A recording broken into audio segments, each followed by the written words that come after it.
Everyone welcome back to the YouTube channel of Radhika classes. तो भाई Radhika classes के YouTube channel पे आपका बहुत बहुत स्वागत है।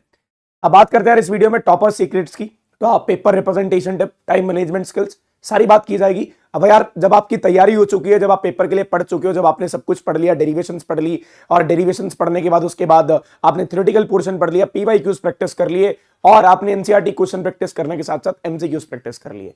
अब बात आती है सर क्या हम अपना पेपर टाइम पे कंप्लीट कर पाएंगे, और दूसरी बात हमें पेपर को किस तरीके से अटेम्प्ट करना है, कैसे करना है, ये सारी बातें आज इस वीडियो के अंदर डिस्कस करने वाला हूं।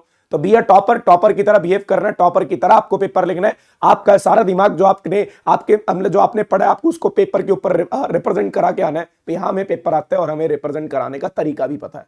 जब आपकी रिप्रेजेंटेशन अच्छी होगी, आपका कंसेप्ट अच्छा होगा, दोनों मिल जाएंगे। और वही बात करते हैं ना, सोने पे सुहागे वाली बात हो जाएगी। आपको पेपर आता है, सब कुछ आता है, क्वेश्चन आते हैं, और रिप्रेजेंटेशन भी अच्छी करा के आ रहे हो, तो भाई तुम्हारे मार्क्स बिल्कुल नहीं कट सकते। एक से एक नंबर आपको दिया जाएगा। कहीं मार्क्स काटने का एग्जामिनर का मन करेगा वो तब भी नहीं काट पाएगा, क्योंकि यार तुमने अच्छा रिप्रेजेंटेशन करा रखा है, टू दी पॉइंट चीजें लिख रखी हैं, जो चीजें रिक्वायर्ड है वही लिख रखी है, फालतू कोई भी बातें नहीं लिख रखी, तो तुम्हें टॉपर बनने से कोई नहीं रोक सकता।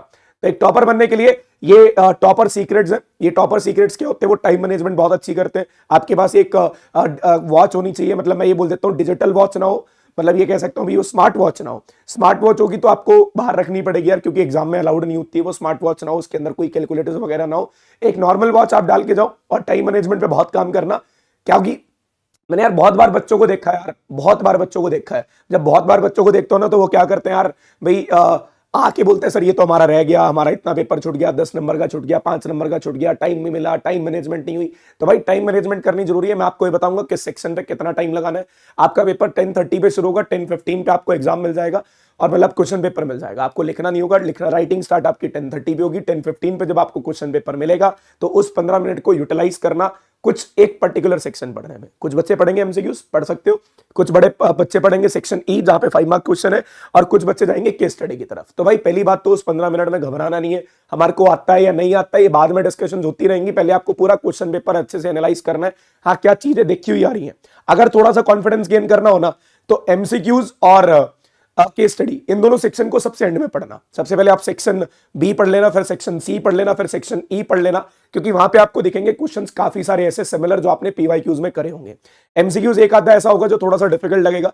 Case study maybe there is a chance थोड़ी सी डिफिकल्ट आ सकती है, मे बी, ऐसा नहीं है डिफिकल्ट आएगी, maybe there is a chance थोड़ी सी डिफिकल्ट आ सकती है।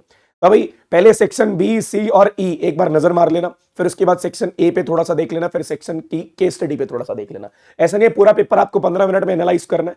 आप जितना हो सकता है उतना देखो। उसके बाद जब हमारा काइंड ऑफ पेपर करने का टाइम आएगा, तो हम एक एक साथ साथ उसके अंदर चलने वाले हैं। ठीक है, अब मेरी बात ध्यान से सुनना यार। पहले टाइम मैनेजमेंट की बात करते हैं। टाइम मैनेजमेंट के अंदर कुछ ऐसी बातें हैं जो मैं आपके साथ डिस्कस कर रहा हूं। सबसे पहले यार ये टाइम मैनेजमेंट की बात कर रहा हूं। टाइम मैनेजमेंट कैसे करनी है, सेक्शन ए की बात कर रहा हूं मैं यहाँ पे ना। अभी मैक्सिमम ऑफ ये बात कर रहा हूं, अभी हमारे पास 180 मिनट्स है। 180 मिनट्स है, 3 घंटे, 10:30 बजे से लेकर 1:30 तक आपका एग्जाम होना है। सेक्शन ए के अंदर 16 एमसीक्यू आपको मिलेंगे। 16 एमसीक्यू आपको 35 मिनट्स के अंदर अंदर करने।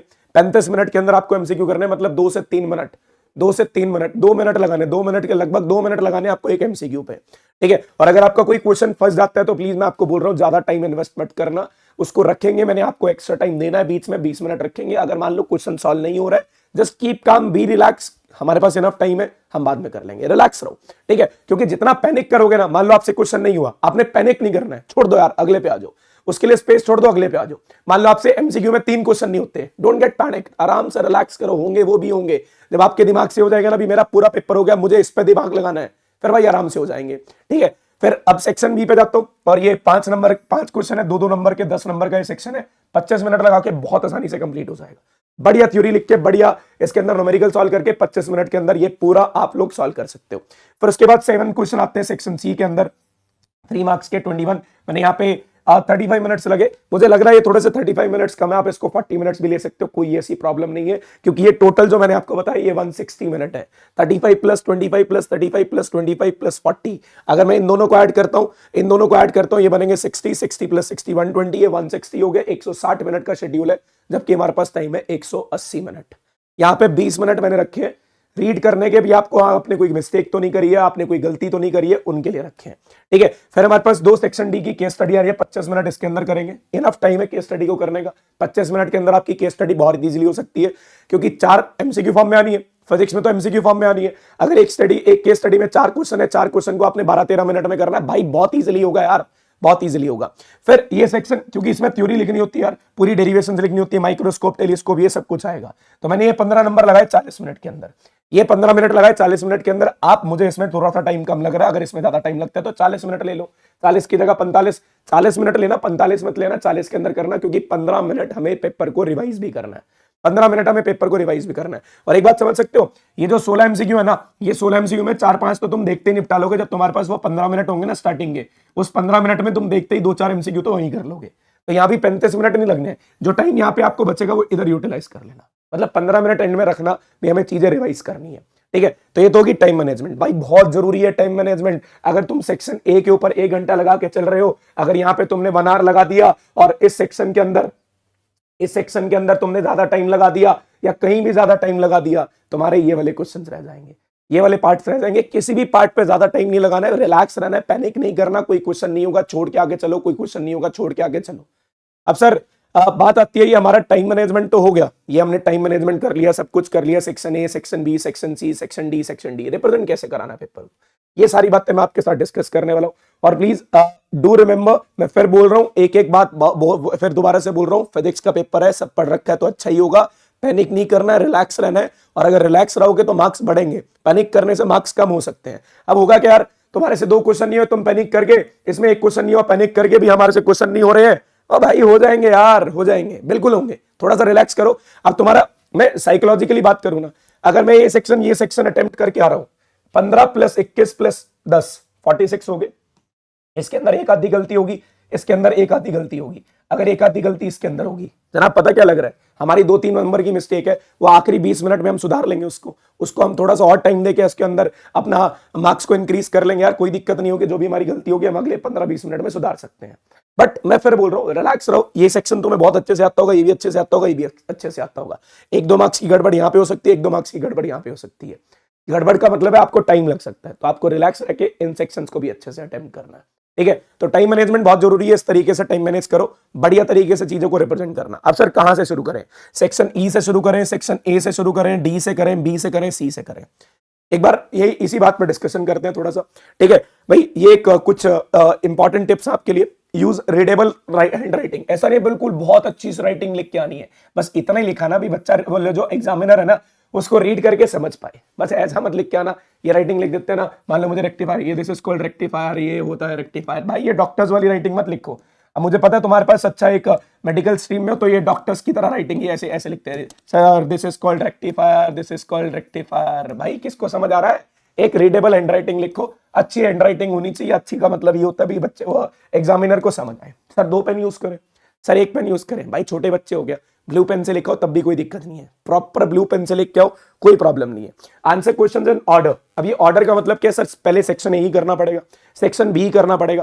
देखो मैं एक छोटी सी टिप दूंगा तुम्हारे को, कोशिश करो ऑर्डर में ही करो, इसका रीजन समझना, ऐसा जरूरी नहीं ऑर्डर में करना है, आप सेक्शन बी पहले कर सकते हो, सेक्शन डी पहले कर सकते हो, सेक्शन ई पहले कर सकते हो, ये आपके ऊपर है, कोई ऐसी प्रॉब्लम नहीं होती, टाइम मैनेजमेंट करने की बात होती है। सेक्शन ए पे टाइम लिमिटेड लगाना है, जितना टाइम आपको बोल लगे उतना टाइम लगाना है। अब आंसर क्वेश्चन इन ऑर्डर का ये क्या होता है यार, मैंने बहुत बार बच्चों को देखा है, वो एग्जाम देके आएंगे ना, ओ भाई ये क्वेश्चन भी था पेपर में, अरे यार ऐसे मत करना यार, क्वेश्चन नंबर आपके सीक्वेंस में डले होने चाहिए ताकि आपका कोई क्वेश्चन स्किप ना हो। This is the only reason ये बोला जाता है आंसर्स को ऑर्डर में किया जाए। अगर आप सेक्शन ए अटेम्प्ट कर रहे हो तो पहले 16 क्वेश्चन के आंसर करो, सेक्शन बी कर रहे हो तो, और अगर आपका कोई क्वेश्चन नहीं हुआ ना तो उसका क्वेश्चन नंबर डाल के स्पेस छोड़ दो। स्पेस क्यों छोड़ दो, क्योंकि तब जब आप रीड करोगे तो आपको याद रहेगा ये क्वेश्चन मैंने छोड़ रखा है। ऐसे यार अगर आपका गलती से स्किप हो गया ना, बहुत पछतावा होगा, ये क्वेश्चन आता था फिर भी छूट गया, ठीक है, ये ध्यान रखना, इसलिए बोला जाता है ऑर्डर में करो। और जब आप किस चीज की कटिंग करोगे ना, मान लो आपसे कोई गलती मिस्टेक हो जाती है, तो ये गलती करते ऐसे ऐसे काटना शुरू हो जाता है, भाई इतनी तेजी से काटते हैं भाई ये सीट ही फट जाए, भाई प्रॉपर ही होता है, this is the only way, ये गलत हो गया, ठीक है, और ज्यादा करना हो तो ये गलत हो गया। This is the cross out errors, अगर आपने एरर्स को, गलतियों को, मिस्टेक को हटाना है तो इस तरीके से 2 एरर लगाओ, बहुत है। और अलो इनफ स्पेस, अब क्या होगा, पहला क्वेश्चन लिखा, दूसरा क्वेश्चन ना यहीं से बिल्कुल चिपका के शुरू कर देंगे, हमें सीट बचानी है, हमें सीट बचानी है, 16 नंबर के एमसीक्यू ऐसे कर देंगे। सीट क्यों बचानी है यार, एक्स्ट्रा सीट मिल जाएगी, कोई दिक्कत नहीं है अगर आपकी पूरी नहीं होती, वैसे तो जो आपको सीट्स मिलती है वो मोर देन एनफ होती है, बट फिर भी आपको सीट्स मिल जाएंगी। तो स्पेसिंग बहुत अच्छे से रखो, ऐसा नहीं है 5-5 लाइनें छोड़ के आ रहे हो, वो मत करना, इनफ स्पेस रखना, ठीक है, आखिरी लाइन क्या बोली, रिव्यू और एडिट करना है। रिव्यू और एडिट का मतलब बिल्कुल आपको चीजें अच्छे से रिवाइज करके आनी है। आपको पेपर करने के बाद एक बार दोबारा से रीड आउट जरूर करना है। रीड आउट जरूर करना भी, हमारा कोई टॉपिक छूटा तो नहीं है, हमने कुछ गलत तो नहीं लिख दिया, और अगर कुछ गलत है तो उसको एडिट कर देना, अगर कुछ गलत है तो उसको एडिट कर देना। बस यार ये छोटी सी टिप्स हैं जो आपको ध्यान रखनी है। ऐसा नहीं है पहले section A, section B, section C, एक सेक्शन कर रहे हो तो उसके पहले क्वेश्चन सारे करो, फिर दूसरा सेक्शन कर रहे हो तो उसके सारे क्वेश्चन, तीसरा सेक्शन कर रहे हो तो फिर उसके क्वेश्चन। आप शुरुआत से शुरू करो, पेपर से एंड से शुरू करो, that doesn't matter. Section wise complete करो, सेक्शन वाइज कंप्लीट होना चाहिए। आपका सेक्शन वाइज पेपर कंप्लीट होगा तो बढ़िया तरीके से आपके जो काइंड ऑफ जो क्वेश्चन छुटने के चांसेस है ना, वो थोड़े से कम हो जाएंगे। तो ये टाइम मैनेजमेंट जरूरी है, ये थोड़े से टिप्स आपके लिए जरूरी है, और आपको एक टॉपर बनाने के लिए, एक प्रो पेपर बना मतलब एक लेजेंड की तरह पेपर करने के लिए। अब पढ़ने के बाद ये चीजें ध्यान रखनी जरूरी है। बस मैं यही बोलूंगा, इस वीडियो को जितना हो सके शेयर कर देना। जिस बच्चे ने पासिंग मार्क्स भी लेनी है वो भी अच्छे से रिप्रेजेंट करके आना, जिसने टॉपर बनना है वो भी अच्छे से रिप्रेजेंट करके आना। Thank you so much, I will meet you in the next session. बस ऐसे ही मचाते रहेंगे, कल आपको कराएंगे PYQs और MCQs। Thank you so much, now will meet you in the next session.